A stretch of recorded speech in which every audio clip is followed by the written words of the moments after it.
नमस्कार. बाळूमामाचे दर्शन या यूट्यूब चॅनलवरती भक्तांनो सर्वांचं स्वागत आहे.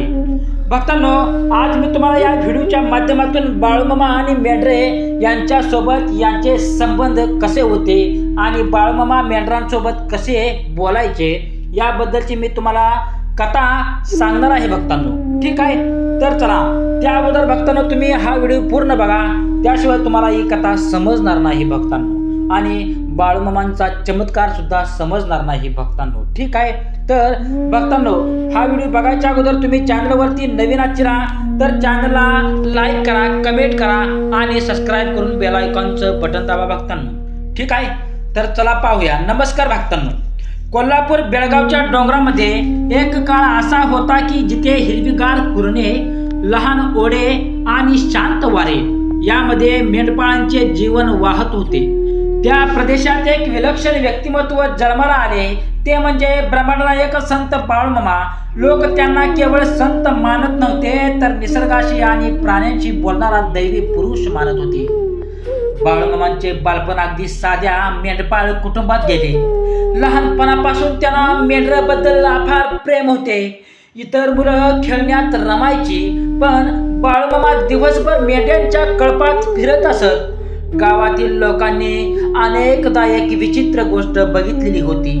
बाळूमामा मेंढ्यांशी बोलत असत आणि आश्चर्य म्हणजे त्या मेंढ्या त्यांच्या शब्दांना जणू समजून घेत असत भक्तांनो. एखादा सकाळची वेळ होती. डोंगरावर धुकं पसरलेलं होतं. बाळूमामा आपल्या कळपासह हिरव्यागार कुरणावर गेले. मेंढ्या शांतपणे गवत खात होत्या. अचानक एक लहान मेंढरू कळपापासून दूर जाऊ लागलं. साधारण मेंढपाळ असता तर ओरडला असता, पण बाळूमामा शांतपणे म्हणाले, अरे लहान घ्या, दूर जाऊ नकोस, तिथे दरी आहे. गावकऱ्यांना आश्चर्य वाटलं भक्तांनो, कारण ते मेंढरू खरोखरच थांबलं आणि परत कळपात आलं. जणू त्याने बाळूमामांचा शब्द समजला होता. भक्तांनो, दिवसेदिवस असे अनेक घटना घडत गेल्या. बाळूमामा मेंढरांशी अगदी माणसांप्रमाणे संवाद साधत असत. ते त्यांना नावाने हाक मारत. गोरी, काळी, चिमणी अशी वेगवेगळी नावं त्यांनी मेंढऱ्यांना दिली होती. आश्चर्य म्हणजे त्या नावाने हाक मारली की ती मेंढी लगेच त्याच्या जवळ यायची. एकदा मोठं वादळ आलं. आकाश काळं झालं होतं.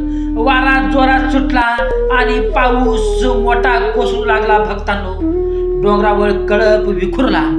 मेंढ्या घाबरल्या आणि बाळूमामा एका मोठ्या दगडावर उभे राहिले आणि शांत आवाजात म्हणाले, घाबरू नका माझ्या लेकरांनो, सगळ्या इथे या, माझ्याकडे या, असे मामा त्या मेंढरांना बोलले. त्या क्षणी जणू काही अद्भुत घडलं. विखुरलेल्या मेंढ्या हळूहळू एकत्र यायला लागल्या.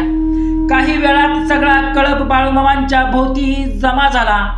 गावकऱ्यांनी ते दृश्य पाहिलं आणि त्यांना खात्री पटली की बाळूमामांकडे काहीतरी दैवी शक्ती आहे. लोक म्हणू लागले की बाळूमामा केवळ माणसांशीच नाही तर प्रत्येक जीवाशी संवाद साधू शकतात. त्यांच्या मनात कोणताही अहंकार नव्हता. ते म्हणायचे की प्रत्येक प्राण्यात परमेश्वर आहे, देव आहे, भगवान आहे. एकदा गावातील एका शेतकऱ्यांची मेंढी हरवली. तो रडत बाळूमामांकडे आला. बाळूमामा शांतपणे डोंगराकडे पाहू लागले आणि म्हणाले, तुझी मेंढी त्या टेकडी मागे आहे. ती जखमी झाली आहे, पण घाबरू नको. गावकरी तिथे गेले आणि खरंच ती मेंढी तिथेच सापडली.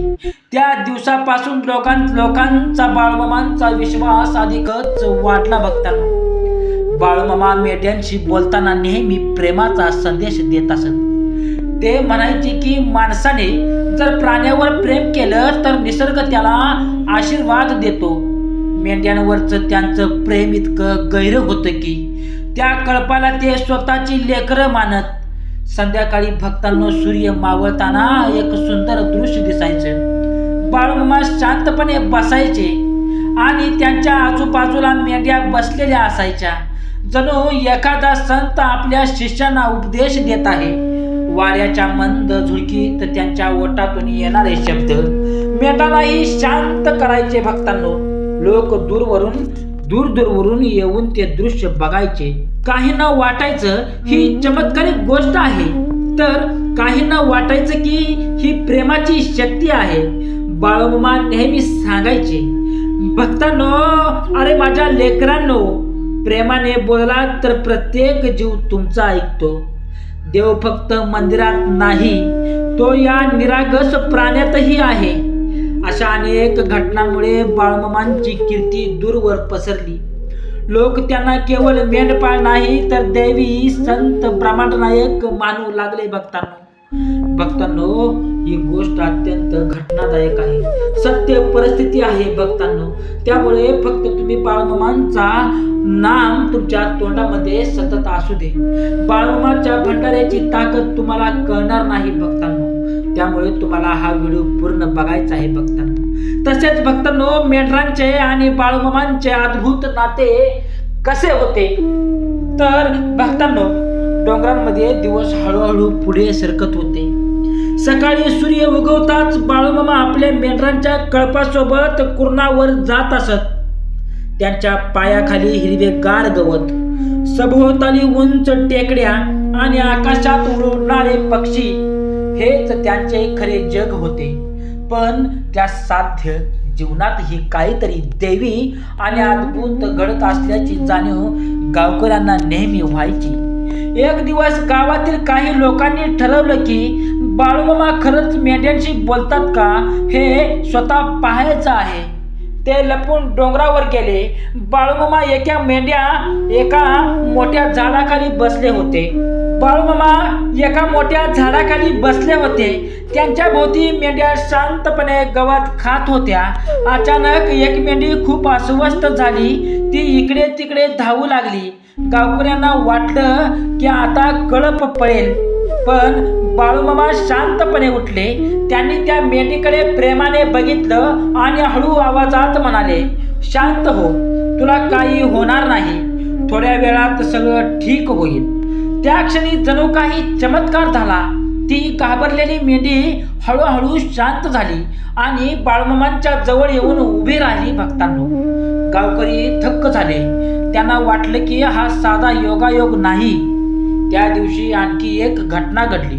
कळपातील एक लहान मेंढरू अचानक हरवले. संपूर्ण कळप शोधूनही ते सापडत नव्हते. गावकरी चिंतेत पडले, कारण त्या डोंगरामध्ये खोल दऱ्या आणि जंगली प्राणीही होते. बाळूमामा डोळे मिटून काही शांत बसले.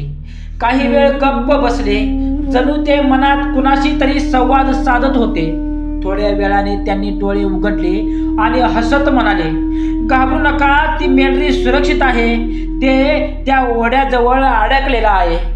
गावकरी लगेच तिकडे गेले आणि खरोखरच ते लहान मेंढरू ओढ्याच्या काठावर अडकलेलं सापडलं.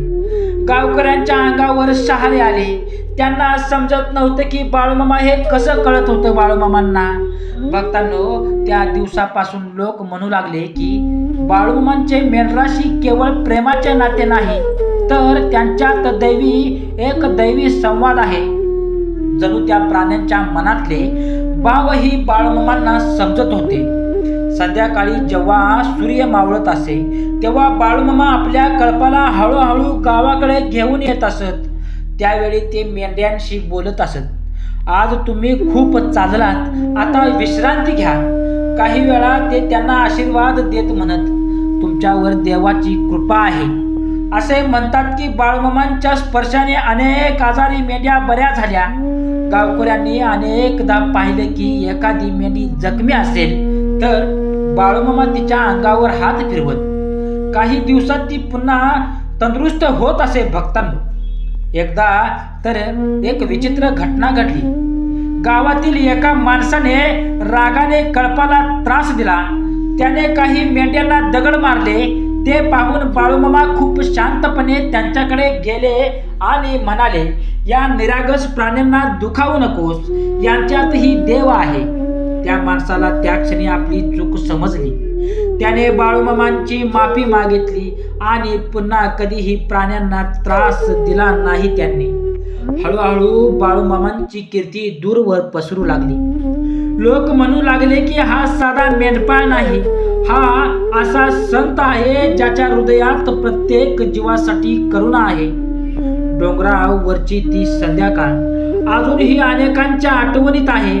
बाळूमामा शांत बसले होते आणि त्यांच्या भोवती संपूर्ण कळप गोलाकार बसला होता. जणू काही ते त्यांच्या गुरुचा उपदेश ऐकत होते. त्या क्षणी वातावरण इतकं शांत होतं की वाऱ्याचा आवाजही पवित्र वाटत होता. लोक म्हणतात की त्या दिवशी बाळूमामांनी एक वाक्य सांगितलं होतं, जो प्रत्येक जीवावर प्रेम करतो.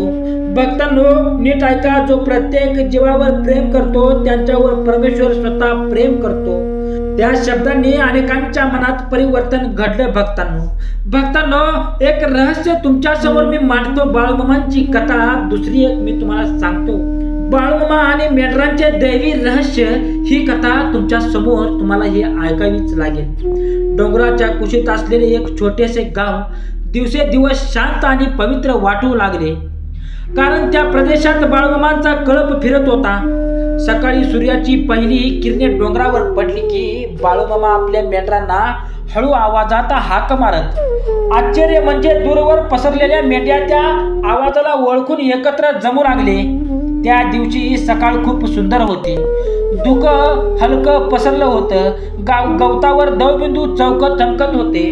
बाळूमामा कळपासह टेकडीवर गेले. मेंढ्या शांतपणे गवत खात होत्या, पण अचानक एक मेंढी अस्वस्थ झाली. ती आकाशाकडे बघत राहिली, विचित्र आवाज करू लागली. बाळूमामा काही वेळ शांत उभे राहिले. त्यांनी त्या मेंढीकडे प्रेमाने बघितलं आणि म्हणाले, तुला काहीतरी जाणवत आहे का? गावकरी जे दुरून बघत होते त्यांना हे खूप विचित्र वाटले, कारण बाळूमामा जणू त्या मेंढींशी संवाद साधत होते. काही क्षणांनी बाळूमामा म्हणाले, सगळ्या मेंढ्यांना खाली घेऊन जावं लागेल. इथे थोड्याच वेळात वादळ येणार आहे. आकाश त्यावेळी अगदी स्वच्छ होतं. गावकऱ्यांना वाटलं की कदाचित बाळूमामा चुकीचं बोलत असतील, पण त्यांनी कळप खाली नेण्यास सुरुवात केली. अर्ध्या तासात अचानक भक्तांनो आकाश काळं झालं. जोराचा वारा सुटला आणि प्रचंड पाऊस सुरू झाला.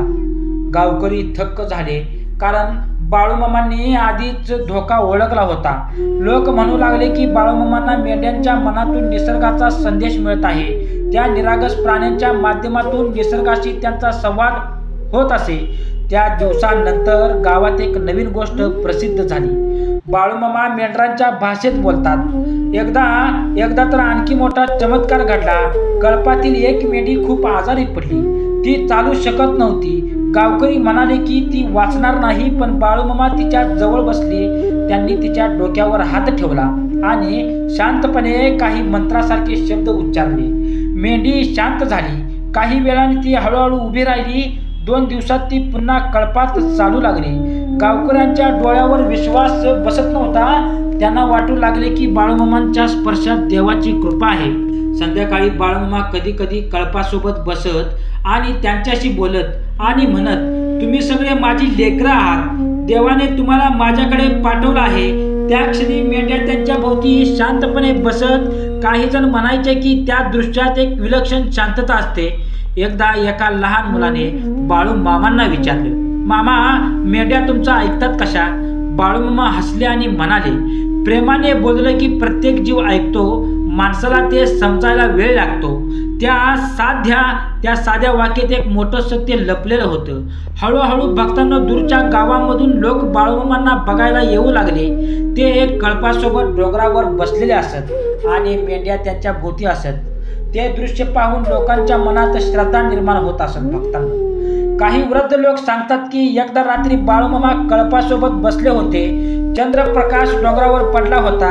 त्या प्रकाशात संपूर्ण कळप जणू शांत ध्यान करत होते असे वाटत होते. भक्तांना त्यावेळी बाळूमामाने शांत आवाजात एक वाक्य म्हटलं, देवाला शोधायला दूर जाऊ नका, तो प्रत्येक जीवामध्ये आहे.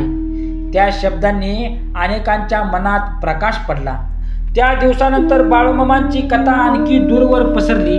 लोक म्हणू लागले की हा साधा मेंढपाळ नाही, तर असा संत आहे जो निसर्ग आणि प्राण्यांशी थेट संवाद साधतो आहे. भक्तांनो, असेच बाळूमामांची कथा, घडलेल्या घटना, सत्यावरती आधारित बाळूमामांचे जे काही दैवी संदेश ऐकण्यासाठी आत्ताच आपल्या चॅनलला लाईक करा, कमेंट करा आणि शेअर करायला विसरू नका भक्तांनो. बोला बाळूमामाच्या नावानं चांगलं. भक्तांनो, तुम्ही हा माझा पूर्ण व्हिडिओ बघितल्याबद्दल तुम्हा सर्वांचे मनापासून मी आभार मानतो. बोला बाळूमामाच्या नावानं चांगलं. श्री स्वामी समर्थ.